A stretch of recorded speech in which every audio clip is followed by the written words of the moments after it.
जय श्री कृष्णा। राधे राधे। भगवान आपकी हर मनोकामनाएं पूर्ण करें।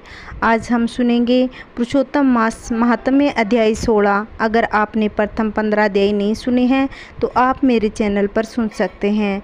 16वें दिन की कथा सुनने से पहले कल हमने 15वें अध्याय में सुना था कि सुदेव ब्राह्मण पुत्र प्राप्ति के लिए घोर तप करता है। तब उनकी तपस्या से प्रसन्न होकर भगवान श्री हरि विष्णु गरुड़ पर सवार होकर प्रकट होते हैं और सुदेव ब्राह्मण को वरदान मांगने के लिए कहते हैं। सुदेव ब्राह्मण बोला, हे विष्णु, हे पुराण पुरुषोत्तम, कृपा आप मुझे पुत्र का वरदान दे दीजिए। पुत्र के बिना मुझे गृहस्थ आश्रम अच्छा नहीं लगता। तब भगवान विष्णु बोले, हे द्विज, पुत्र के सिवा कुछ और वरदान मांग ले। ब्रह्मा ने तुम्हारे लिए पुत्र का सुख नहीं लिखा। विष्णु के ऐसे वचन सुनकर वह ब्राह्मण पृथ्वी पर गिर पड़ा। उसकी पत्नी ने ढांढस बंधाते हुए कहा, उठिए, मनुष्य को अपने किए हुए कर्म का फल भोगना पड़ता है।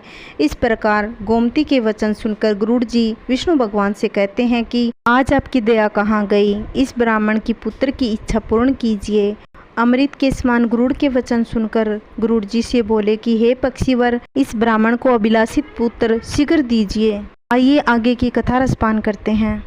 श्री नारायण बोले, हे नारद जी, हे महाप्रज्ञ, वाल्मीकि जी ने दृढ़ धनवा से जो अत्यंत अद्भुत चरित्र कहा वह मैं तुमसे कहता हूँ, सुनो।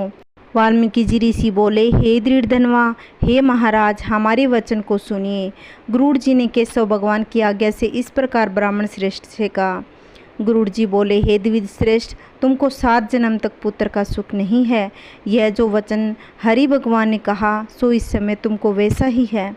फिर भी कृपा से स्वामी की आज्ञा पाकर मैं तुमको पुत्र दूंगा। हे तपोधन, हमारे अंश से उत्पन्न पुत्र होगा, जिस पुत्र से गोमती के साथ तुम मनोरथ को प्राप्त करोगे, किंतु उस पुत्र के होने वाला दुख तुम दोनों को अवश्य होगा। हे द्विज शार्दुल, तुम धन्य हो जो तुम्हारी वृद्धि हरि में हुई। चाहे कामना सहित हो या कामना रहित, भगवान को दोनों ही प्रिय हैं। मनुष्य का शरीर तो जल के बुलबुले की भांति क्षणभंगुर है। ऐसे जीवन को पाकर जो मनुष्य हरि चरणों का अपने हृदय में चिंतन करते हैं वे धन्य हैं। इस अत्यंत दुस्तर संसार के तारने वाला हरि भगवान के अलावा दूसरा और कोई नहीं। यह हरि भगवान की कृपा से मैंने तुमको पुत्र दिया।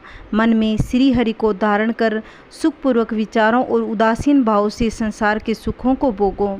वाल्मीकि जी ऋषि बोले, गौतमी और सुदेव दोनों स्त्री पुरुष देखते देखते उत्तम वर को देखकर उसी समय गरुड़ पर सवार होकर भगवान हरि शीघ्र ही बैकुंठ को चले गए। सुदेव शर्मा भी स्त्री के साथ अपने मन के अनुसार पुत्र रूप वर को पाकर अपने घर को आया और उत्तम गृहस्थ आश्रम के सुख को भोगने लगा। कुछ समय बीतने के बाद गोमती को गर्भ ठहर गया और 9वें महीने प्राप्त होने पर गर्भ पूर्ण हुआ। प्रसूति काल आने पर गोमती के गर्भ से उत्तम पुत्र उत्पन्न हुआ। सुदेव ब्राह्मण पुत्र को पाकर बड़ा ही खुश हुआ। श्रेष्ठ ब्राह्मणों को बुलाकर जात कर्म संस्कार किया तथा स्नान कर ब्राह्मणों को बहुत दान दक्षिणा दी। सुदेव ने अपने कुटुंबजनों और अन्य ब्राह्मणों से कहा, मुझे यह पुत्र कृपालु गरुड़ जी के बड़े स्नेह और प्रेम से दिया है। शरतकालीन चंद्रमा के समान उदय को प्राप्त तेजस्वी यह सुख के सदृश है, इसलिए मेरा यह प्रिय पुत्र सुखदेव नाम वाला हो। माता के मन को आनंद देने वाला वह पुत्र पिता के मनोरथों के साथ साथ शुक्ल पक्ष के चंद्रमा के समान बढ़ने लगा। पिता ने हर्ष के साथ उपनयन संस्कार कर गायत्री मंत्र का उपदेश दिया। बाद वह बालक वेद आरंभ संस्कार को प्राप्त कर ब्रह्मचार्य व्रत में स्थित हुआ। उस ब्रह्मचार्य के तेज से युक्त बालक साक्षात दूसरे सूर्य के समान शोभित हुआ। बुद्धि सागर उस बालक ने वेद का अध्ययन आरंभ किया। उस गुरु वत्सल बालक ने सद्बुद्धि से अपने गुरु को प्रसन्न किया और गुरु के एक बार कहने मात्र से समस्त विद्या को प्राप्त कर लिया। वाल्मीकि ऋषि बोले, एक समय कोटि सूर्य के समान प्रभाव वाले देवेल ऋषि आए। उनको देखकर हर्ष के सुदेव शर्मा ने दंडवत प्रणाम किया। अर्घ्यपाद आदि से विधि पूर्वक उन देवेल मुनि की पूजा की।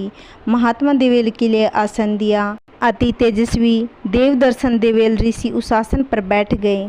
बाद में अपने चरणों पर बालक को गिरे हुए देखकर देवेल ऋषि बोले, देवेल मुनि बोले, अहो ये सुदेव, तुम धन्य हो, तुम्हारे ऊपर भगवान प्रसन्न हुए, क्योंकि तुमने दुर्लभ सुंदर श्रेष्ठ पुत्र को प्राप्त किया है। ऐसा विनीत बुद्धिमान बोले में चतुर वेद पाठी और शीलवान पुत्र कहीं भी किसी से यहाँ नहीं देखा। हे पुत्र यहाँ आओ, तुम्हारे हाथ में यह कौतुक क्या देखता हूँ।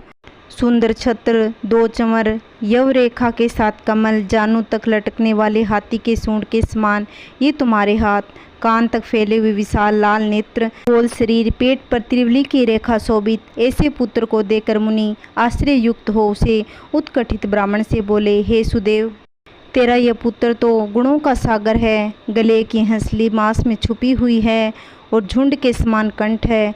चीकने घुंघराले बाल, चौड़ी छाती है, लंबी गर्दन, बराबर कान, बेल के समान कंधा। इस तरह समस्त लक्षणों से युक्त यह पुत्र श्रेष्ठ भाग्यशाली है।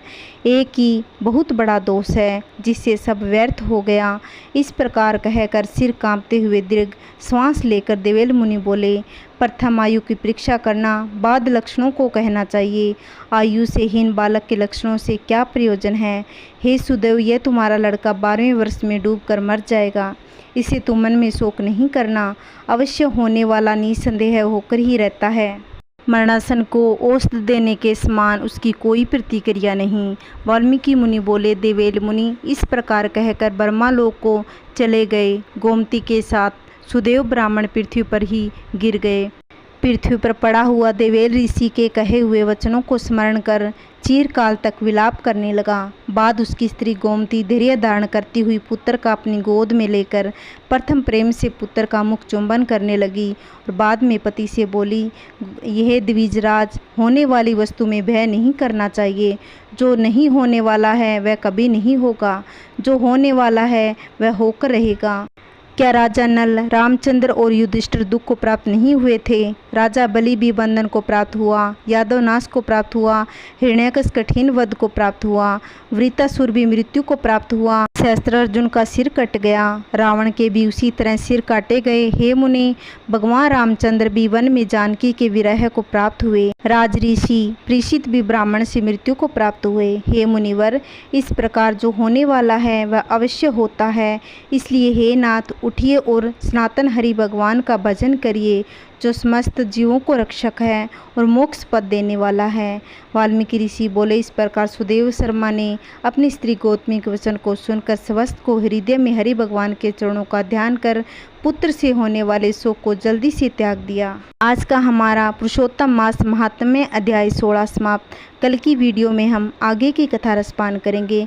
अगर आपको मेरी वीडियो अच्छी लगती हो तो लाइक, शेयर, कमेंट, सब्सक्राइब करना ना भूलें। जय श्री कृष्णा। ओम नमो भगवते वासुदेवाय।